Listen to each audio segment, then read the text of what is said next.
Good morning mga ka-GPO. Umaga ngayon po, ang dami naming errands kaya napunta po ako dito sa 888 iWarehouse kasi need po namin ng printer at saka desktop po. So, dito po ngayon ako sa 888 nagpunta kasi nakakanvas na rin po ako sa ibang stores. Kaso nga lang, yung iba po sobrang mahal. Hindi ko naman po kailangan ng sobrang mahal. Importante lang sa akin yung quality, pulido po. At saka, garantisado na magagamit at mag-create ng passive income. Ito po yung napili ko, yung Brother T720W. Ayan po.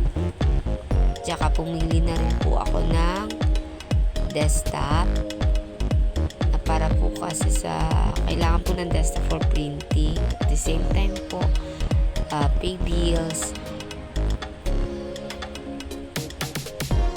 At saka po yung mga edit-edit na gusto ng mga customer minsan. At least, kahit pa paano po iba kasi yung desktop lang sa laptop.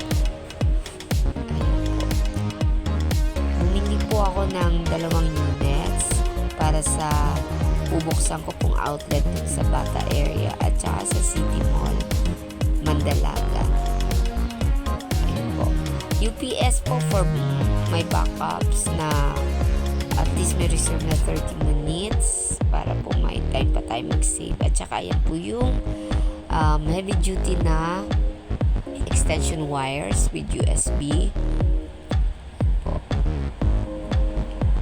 Cost this one for 1,600 I think.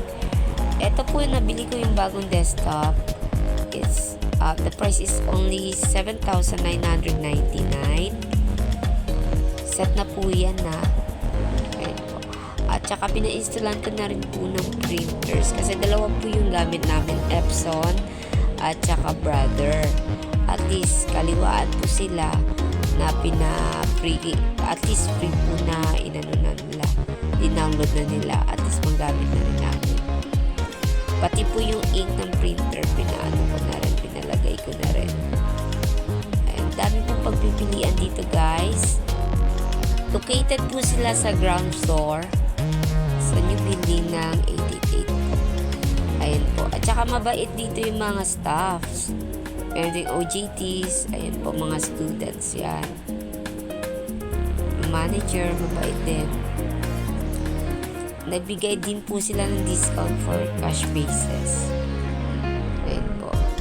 Guys, ayan na po lahat yung pinamili namin. Madalian lang to kasi waiting na rin yung mag-i-install ng piso wifi namin na in-avail namin. Guys, thank you for supporting our small business. God bless po. Thank you so much.